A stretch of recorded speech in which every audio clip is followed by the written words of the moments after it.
Alright guys, तो one piece का chapter 1133 release हो चुका है एंड यहाँ पे ये पूरा इंटायर चैप्टर निको रॉबिन को लेके बेस्ड था। And you can also say this is the one of the most saddest chapter of One Piece because यहाँ पे हर एक स्ट्रॉ एट हमें रोते हुए दिखाया जाता है। सो विदाउट फर्दर अडू हम वन पीस चैप्टर 113 की ओर बढ़ते हैं। अब इस चैप्टर का नाम है please praise me.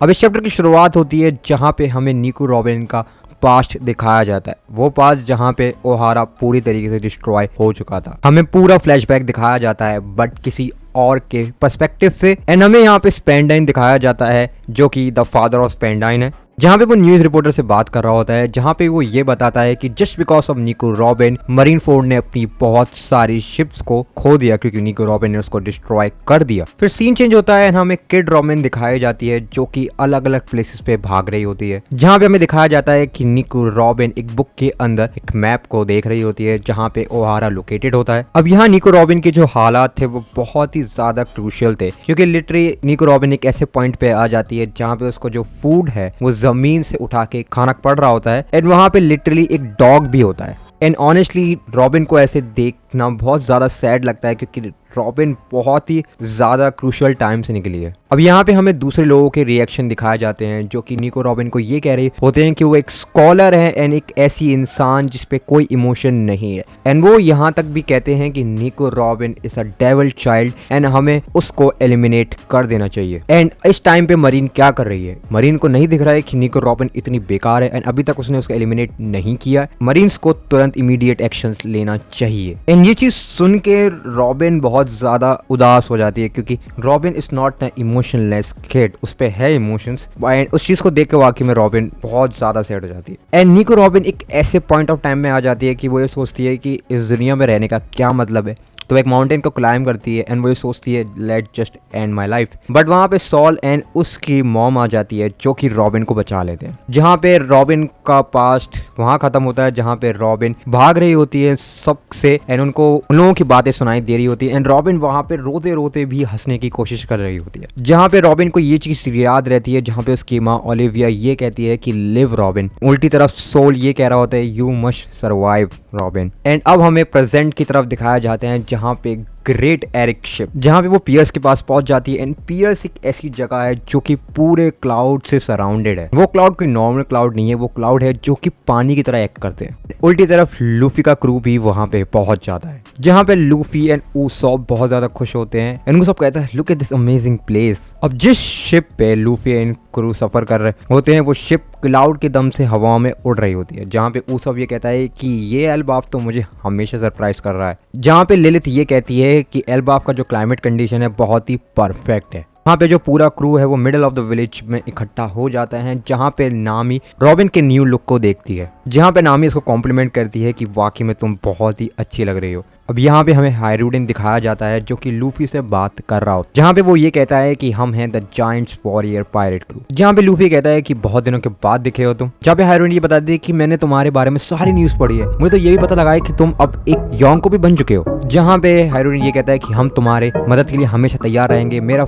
Giant crew हमेशा तुम्हारे लिए तैयार रहेगा जब भी तुम्हें मदद की जरूरत पड़ेगी। बट लूफी ये कहता है कि मुझे कोई भी सबऑर्डिनेट्स की जरूरत नहीं है। अब हायरूडिन ये कहता है कि हम इसलिए नहीं कर रहे हैं कि तुम चाहते हो, हम इसलिए कर रहे हैं क्योंकि हमें करना है। जब हायरूडिन ये भी बताता है कि हमें जो न्यूज मिली थी बिग बॉम्ब के बारे में वो भी अब पूरी दुनिया में ऑलमोस्ट फैल चुकी है। जहाँ पे हायरूडिन ये भी बताता है कि एक टाइम पे एल्बाफ की बहुत प्रिय मेंबर हुआ करती थी बिग बॉम्ब, बट उसने एक ऐसा क्राइम कमिट किया था जिसके चक्कर में एल्बाफ के लोग उससे बहुत ज्यादा हेट करते हैं एंड टेक्निकली लूफी ने बिग बॉम्ब को हरा दिया है, तो इसलिए लूफी वहाँ का सॉर्ट ऑफ हीरो भी बन चुका है। अब उस विलेज के अंदर कोई फेस्टिवल होने वाला था जो जिसके बारे में ग्रेट सबको इन्फॉर्म कर रही थी, बट वो रॉबिन को ये कहती है कि तुम्हारे लिए सोल वेट कर रहा है। जहाँ पे सोल ये चाहता है कि निको रॉबिन एल्बाफ की लाइब्रेरी को देखे। यहाँ पे रॉबिन इस न्यूज को सुनती है एंड वो ये चाहती है कि वो अकेले ही विजिट करे सोल को, बट इस पूरी कॉन्वर्सेशन को स्ट्रॉ हेड क्रू सुन रहा होता है तो वो भी डिसाइड करते हैं कि हम भी रॉबिन के साथ ही जाएंगे। जहाँ पे ग्रिथ उनको बताती है कि सोल यहाँ पे एंड उनको गाइड करती है एंड वो उनको सोल तक पहुंचा देती है। जहाँ पे ग्रिथ ये बताती है कि बहुत टाइम से सोल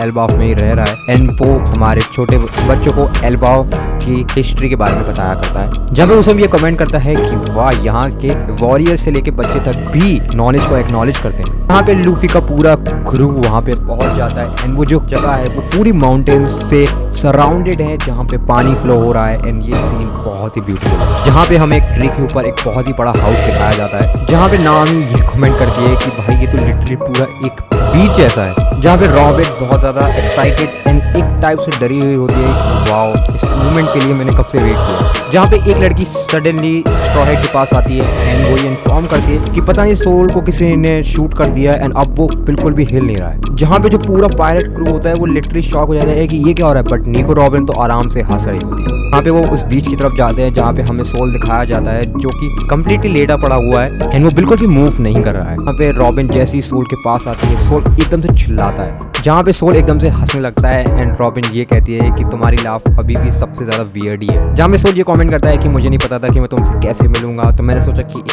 प्रैंक करते हैं, हो सकता है तुम्हें खुशी हो। जहाँ पे सोल ये कमेंट करता है कि तुम बहुत ज़्यादा चेंज हो गई हो, तुम लिटरली अपनी मॉम की तरह लगने लगी बहुत ज़्यादा। फिर हमें उस सीन के बारे में बताया जाता है जब निको रॉबिन ओहारा से एस्केप कर लेती है एंड सोल वहाँ से कैसे बच के निकल पाया। यहाँ पे ये वो बताता है कि कुजान ने मेरी मदद करी वहाँ से निकलने की एंड टेक्निकली हमें मालूम था कि कुजान ही होगा जिसने सोल को बचाया होगा। जहाँ पे जब वो ओहारा को पूरी तरीके से जला दिया होता है, जहाँ पे सोल एक प्रिजनमेंट में बंद होता है, वहाँ पे कुजान की मदद कर देता है उसको निकालने से, बट स्टिल उसके शरीर पे बहुत सारे बर्नआउट मार्क्स अपीयर हो जाते हैं। अब यहाँ पे एक चीज़ नोटिस करने वाली है, जो लोग बहुत ज़्यादा वन पीस को फॉलो करते हैं उनको पता होगा कि there is a man who is marked by the flames and technically हो सकता है कि सोल ही वो इंसान हो जो मार्क बाय द फ्लेम्स हो, क्योंकि उसकी पूरी इंटायर बॉडी पे फ्लेम्स के निशान है एंड सोल ही वो इंसान हो जो कि फाइनल कोना क्लिक हो एंड जो कि लीड करेगा वन पीस तक। जहाँ पे रॉबिन ये कहती है कि मुझे कोई भी डिप्रेसिंग पार्ट के बारे में बात ही नहीं करता, जहाँ पे लिटरली रॉबिन ये कहती है कि please praise me for life this long. जहाँ पे सोल रॉबिन को बहुत ही टाइटली हग कर देता है एंड वो कहती है कि तुम्हारी मॉम भी अगर होती तो वो लिटरली यही कहती। जहाँ पे रॉबिन एंड सोल बहुत ही बुरी तरीके से रो रहे होते हैं। अब ये चैप्टर वाकई में 10 आउट ऑफ 10 कह सकते हो टेक्निकली, क्योंकि जिस तरीके से ओडा ने बिल्डअप किया ना सोल का, वो बहुत ज़्यादा फैंटास्टिक था एंड यहाँ पे रॉबिन ने जो चीज़ें सही हैं एंड फाइनली वो अब वो बन सकती है वो जो चाहती थी, वो जो बर्डन है वो फाइनली उसके शरीर से निकल सकता है, जो कि बहुत ही टेक्निकली अच्छा लगता है। बाकी में चैप्टर वाकई में बहुत अच्छा था। आई होप कि आपको भी अच्छा लगा हो। सो अगर आपको अच्छा लगा हो please make sure to like and subscribe for daily One Piece reviews and I see you in the next one. Sayonara.